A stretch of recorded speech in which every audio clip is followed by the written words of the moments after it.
Delhi police की crime branch ने कोलकाता और लखनऊ से ऐसे 4 अपराधियों को गिरफ्तार किया है जो एक ऐसे सिंडिकेट का छोटा सा हिस्सा माना जा रहे थे जिसमें पिछले 5 सालों में पूरे देश में अपना साइबर ठगी का नेटवर्क इस कदर फैला लिया कि national cyber crime reporting portal पर इस गिरोह के खिलाफ 2567 शिकायतें देश के अलग अलग राज्यों से दर्ज करवाई जा चुकी हैं। 2567 शिकायतों का यह आंकड़ा ना सिर्फ चौंकाने वाला है बल्कि डरावना भी है।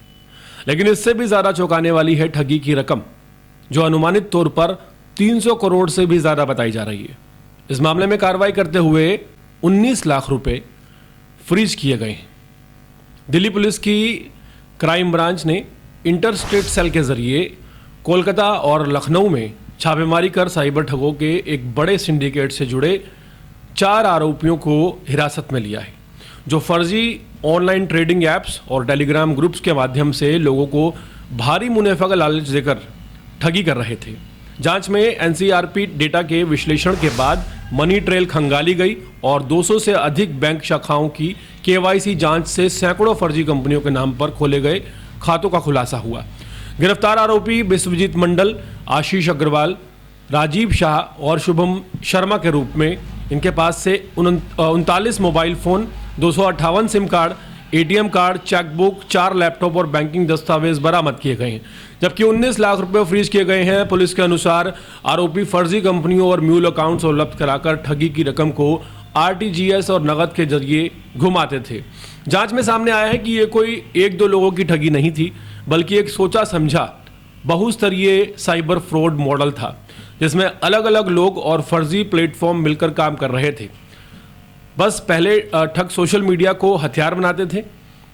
व्हाट्सएप, टेलीग्राम, इंस्टाग्राम और फेसबुक पर ऑनलाइन ट्रेडिंग, निवेश, आईपीओ में पैसा लगाइए या गारंटीड हाई रिटर्न्स जैसे लुभावने विज्ञापन दिखाए जाते थे। जैसे ही कोई व्यक्ति इन विज्ञापन पर क्लिक करता था, जवाब देता था, ठग उससे पर्सनली बातचीत करना शुरू कर देते थे और खुद को एक्सपर्ट ट्रेडर और इन्वेस्टर एडवाइज़र बताते थे।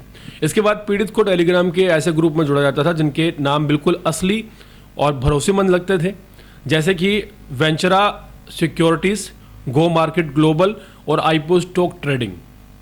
इन नामों का मकसद सिर्फ ये था कि लोग इन्हें किसी रजिस्टर ब्रोकेज फॉर्म का हिस्सा समझ लें, जबकि हकीकत में ये जो था पूरी तरह से फर्जी ग्रुप बना हुआ था। ग्रुप में जुड़ने के बाद पीड़ितों को एक खास ऐप डाउनलोड करने के लिए कहा जाता था। ये ऐप प्ले स्टोर पर मौजूद नहीं होता था, बल्कि एपीके फाइल्स के जरिए दिया जाता था। ऐप के अंदर एक नकली ट्रेडिंग डैशबोर्ड होता था जिसमें जानबूझकर मुनाफा दिखाया जाता था ताकि पीड़ित को ऐसा लगे कि पैसा सच में बढ़ रहा है और उसे प्रॉफिट हो रहा है। पक्का भरोसा होने के बाद कई बार थोड़ी सी रकम मुनाफे के तौर पर वापस पीड़ित के खाते में भेज दी जाती थी, जिससे सबसे ज़्यादा खतरनाक चाल यही थी क्योंकि इसके लोगों को रकम का निवेश करने के लिए तैयार हो जाते थे और उन्हें भरोसा होता था कि उन्हें प्रॉफिट हो रहा है। जब पीड़ित अपना पैसा निकालने की बात करते तो ठग टैक्स, सर्विस चार्ज और एक्टिवेशन फीस के नाम पर उनसे पैसे मांगते थे। जैसे ही बड़ी रकम ट्रांसफ़र होती, ऐप बंद हो जाती, ग्रुप से पीड़ित को हटा दिया जाता और सारा पैसा म्यूल्स अकाउंट में चला जाता था। इस पूरे खेल में विश्वजीत मंडल, आशीष अग्रवाल, राजीव शाह और शुभम शर्मा जैसे आरोपी अहम कड़ी थे। ये लोग फर्जी कंपनियों के नाम पर बैंक खाते खुलवाते थे। इन खातों की पूरी जानकारी, खाता number, IFSC code, register mobile number और कस्टमर आईडी ठगों को दे दी जाती थी।